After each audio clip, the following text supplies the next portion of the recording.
Releasing in November of 2001, Fusion Frenzy was Microsoft's attempt at throwing their hat in the party game ring. Critics and fans alike received the game relatively well when it first hit the shelves, but slowly over time, the positive reception of what seemed to be the next big game in the party game industry faded to a lukewarm glow, eventually falling further into obscurity. Microsoft did make one more attempt at a Fusion Frenzy game in 2007 on the Xbox 360, but we're not going to talk about that one. Sure about that? You sure about that? You sure about that? So, is the original Fusion Frenzy game still a game worth your time 22 years later? That question is a little harder to answer. Even when playing this game wearing the rose-tinted nostalgia glasses, the problems still manage to find their way to the forefront and become pretty hard to look past. With the exception of some standouts, this game is filled with repetitive and similar feeling minigames, uninspired visuals, a bland color palette, and characters that have little to no design synergy. There's 2 game modes and 0 incentive to play the game single player. So, why do I still love this game so much? During the era of Xbox, GameCube, and PlayStation 2, I always wanted the GameCube. But unfortunately, after much arguing and lobbying against me, my sister convinced my parents to get an Xbox because it played DVDs. I was distraught. Easily the worst defeat I ever suffered at the hands of my older sister. I was a die-hard Nintendo kid at the time, and I really didn't care what the Xbox had to offer.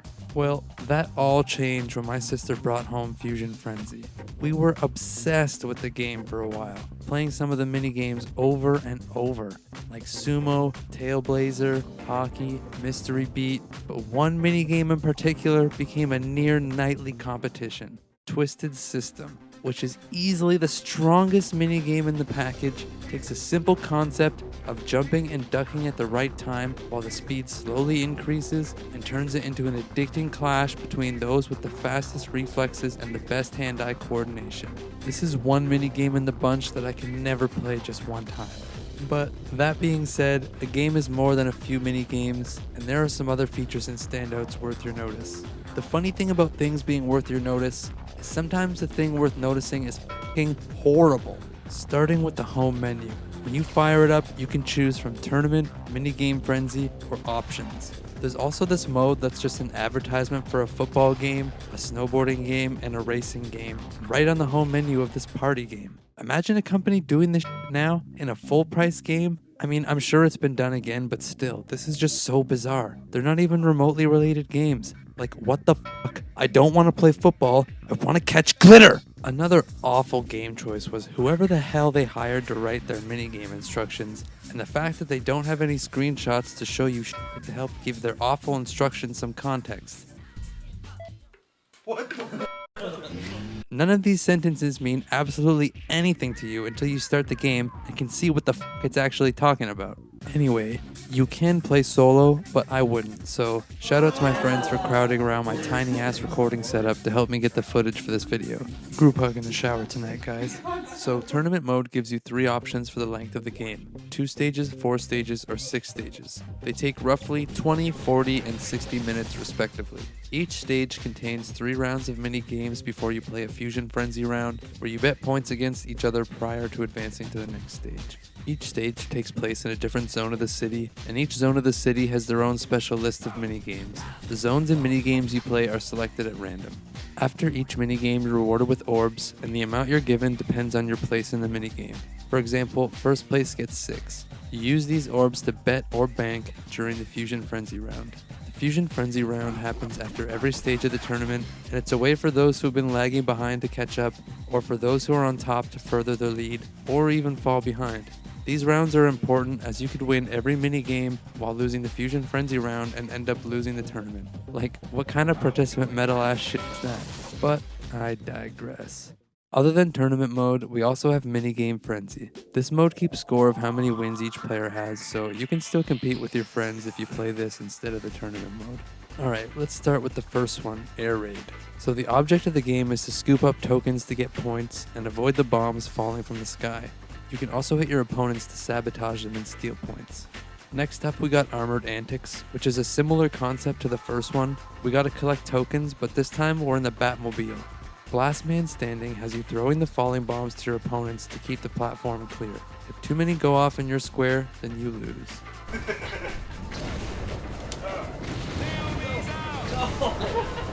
Blast Off consists of grabbing rockets and carrying them to a launching pad. You can carry up to 5, and you can also hit your opponents to launch the rockets they're holding. Imagine blasting off your friend's rocket. Bomb Struck is a dodgeball style game where you're just throwing bombs at each other. They spawn really fast though, so it can get pretty hectic. Bumper Race is one of the better ones. You're racing 5 laps on a mini track with a hovercraft. They have shit handling, but the speed boost absolutely sends you. Burning Fuse requires you to light the fuse for rockets of your player's color. It's all about timing, but it's not all about fun. Centrifugal Farce is another token collecting minigame, but it's one of the more fun ones. The floor falls out from under you, so you need to be careful, and before long, it gets really hard.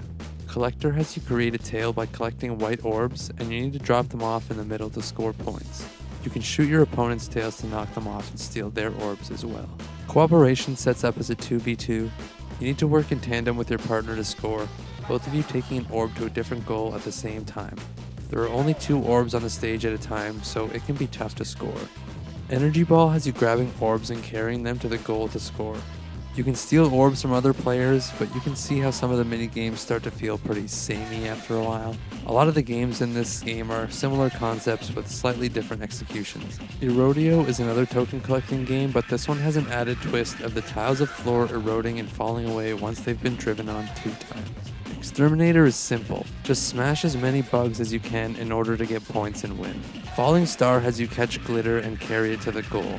You can attack each other and steal each other's glitter as well, but this minigame was honestly stupid as f***. The glitter falls so goddamn slow, and it's basically the exact same as so many other minigames so far. Alright, hockey is one of the standout games for sure. In this one, you want to run into the pucks to change them into your color, and then you can score in any goal. You're driving hovercrafts with speed boosts in this tiny ass arena, and this one can get pretty hectic. And if someone gets a good cadence going, it's hard to put a stop to their tirade. Oh, Eric! Oh, Wayne Gretzky! Hit him in there, hit him in there. He's getting everything. This guy's actually perfect. Wait, he definitely won. Yo, what the hell? I literally cannot keep up with him. Jet Boat Sprint is another race. Complete 3 laps in the bounciest boat you've ever ridden in. Jetstream has you sabotaging the other players, trying to get them to fall off the waterfall at the edge. There are also tons of hazards to avoid, beyond those hazards that you call friends. You're driving those same bouncy ass boats from the last minigame, and this is another one that stood out to me. Trying to speed up or slow down to trick your friends or ram your friends off the edge was a lot of fun. Knockout has you driving those hovercrafts with the speed boost again in order to send your friends flying into the abyss. There's a freeze ray at the middle that goes off periodically as well. You get points by being the one to knock somebody else off. Laser Snare is another token collecting minigame, but in this one you're using a laser trail to draw a circle around the tokens in order to collect them. The longer you've gone without grabbing a token, the longer your tail gets. So you can make quick small circles or slow bigger ones. You can take away your opponent's points if you ensnare them in your trail as well. Misguided Missiles has you controlling remote-controlled bombs in order to hit other players. This one is really fun. One stick controls your player, and the other stick controls your bomb. So you need to drive both your character and your bomb, and it takes a lot of hand-eye coordination. It's really easy to get it mixed up, but it's a big standout in my opinion. Money Pool is yet another token collecting game. You drive the jet boats and you only lose points if you fall in the whirlpool in the middle. Mystery Beat is the OG DJ hero and another standout minigame. You each get 2 turns to make a series of button presses to go with the beat to mess up your opponents. You can do any combination of buttons, even pressing 3 or 4 at a time in some cases if you choose to do so. Odd One Out has everyone competing to hold an orb, and the only one who doesn't have one when the timer runs out is eliminated, until only one person is left. There's also buttons that control the escalator directions that you can press to mess with your opponents. This is another minigame that's definitely worth your time. Paint Panic is a really weird concept, where you paint bugs with spray paint in order to make them yours, and then when they're your color, they run towards your goal. I don't know, man, this one's just weird. Pinball requires you to take the white orb to the glowing bumper and ram into it to score, and then you can keep scoring until someone manages to run into you and steal the orb. Pod Hog just has you holding onto these white pod things while driving these gunships. You You get points for holding it, and you can get more points for holding both. Steal the pods from other players by shooting them. Prop rotation is another token collector, but you're dodging these rotating blades that increase in speed as well. Getting hit by the blades costs you points, but the blades never rotate fast enough for it to get that hard, so this one kinda sucks. Pyrotechnician has you moving barrels into your firework launcher, and you get more points based on the colors you grab, gold being worth the most. This is another lame ass game, but one thing that makes it better is you can camp near the launchers and steal people's barrels from them so you don't actually have to run back and forth or do any work. Rhythm is the same as the other DJ game, except the game decides what you do instead of you making the button inputs. Much less fun. Roller Ruckus is one of the best ones in my opinion. You race around this track in metal hamster balls, and with enough speed you can send your friends off the side and take the lead.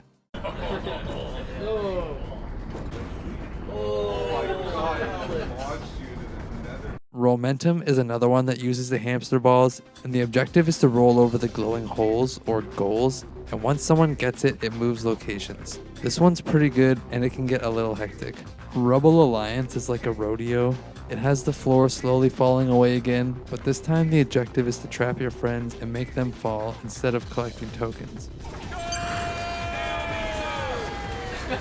There's 3 rounds, and you get points based on how long you survive each round. Rude Food is a weird one. The objective is to kill bugs to protect your burger from being eaten as long as you can. Last burger standing wins. This is just like my last trip to In-N-Out. Scratch Match is yet another DJ Hero game. The difference is everybody starts with 6 lives instead of getting points steadily. You lose lives when you mess up. This one stays easy for a while and then gets kinda nutty really quick out of nowhere. Space Tails has you collecting pods to create a tail, and then you can shoot other players' tails off to steal them. More and more pods get added as the time progresses, and your tail slowly gets converted to your color the longer you hang on to them. The ones that are your color can't get shot off, so you can start using them as a shield to protect your other ones from getting shot off. Special Delivery is another game that uses the tanks. You grab the orbs and bring them to the glowing circles to score. You can also shoot other players in order to make them drop their orb. Sumo is one of the best ones, and it's also the one featured on the box art for the game, so you know it's good.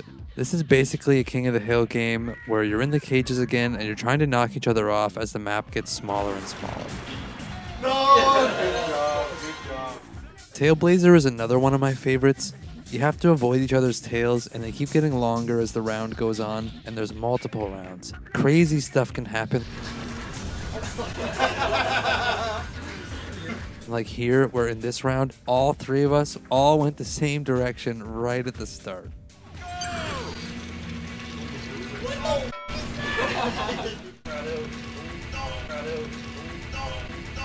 Yes!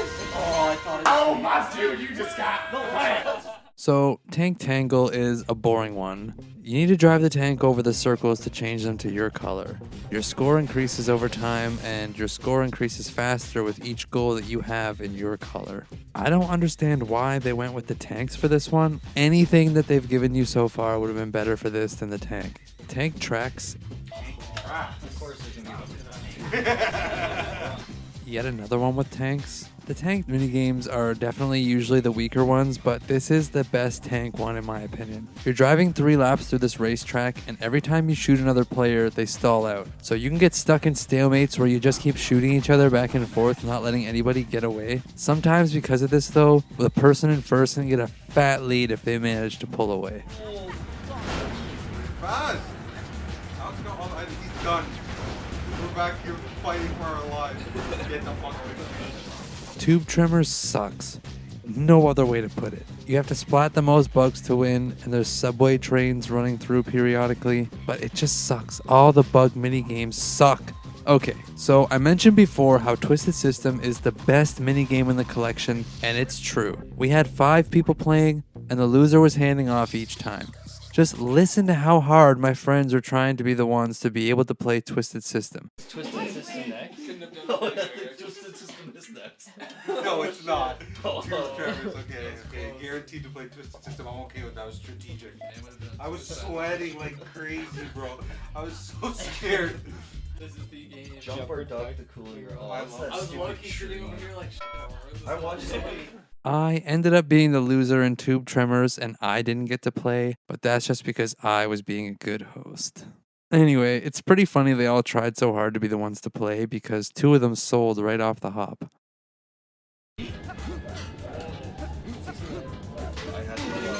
Oh my god, I sold. Nail to the king, baby. And latency input lag.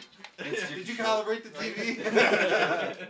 Okay, so Victim is basically hot potato. The player holding the bomb when the time runs out gets eliminated, and you want to be the last one alive. You can get rid of the bomb by attacking other players, and the players who don't have the bomb can mess with the bomb carrier by pressing the button up top, switching the direction of the escalators. In Volt Vault, you need to avoid all the electric barriers. You get 3 lives and you want to be the last one standing. The different levels spin independently of each other and randomly stop and change direction. This one got like really fucking hard, like really hard. The last one is Watergate Scramble. I wish I could tell you they saved the best for last, but they did not. You need to drive through the gates in the direction indicated by the arrows, and you want to be the fastest one to clear all the gates. It's really easy to get mixed up, and it's honestly just not a fun game at all. You can skip this one. Alright, so the question I placed before you at the start of the video was, is this game worth your time in 2023? So, is it? Well, despite the game having many flaws and some questionable decisions, any game that makes a room of your friends sound like this 6 seconds, yep.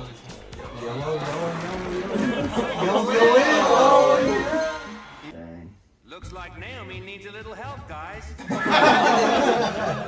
can't be all bad. I'm going to say that this game is definitely worth playing in 2023, and if you've never played it, get some of your friends together and give it a shot. It's only about $10 at the time of recording, and I can promise you that there's more than $10 worth of fun to be had here. So, do you have any memories with this game? Do you agree or disagree with my standout choices? I'd love to hear your opinions in the comments below. Be sure to like and subscribe if you enjoyed what you saw today, and I'll see you guys next time. Oh, shit, Wayne Gretzky.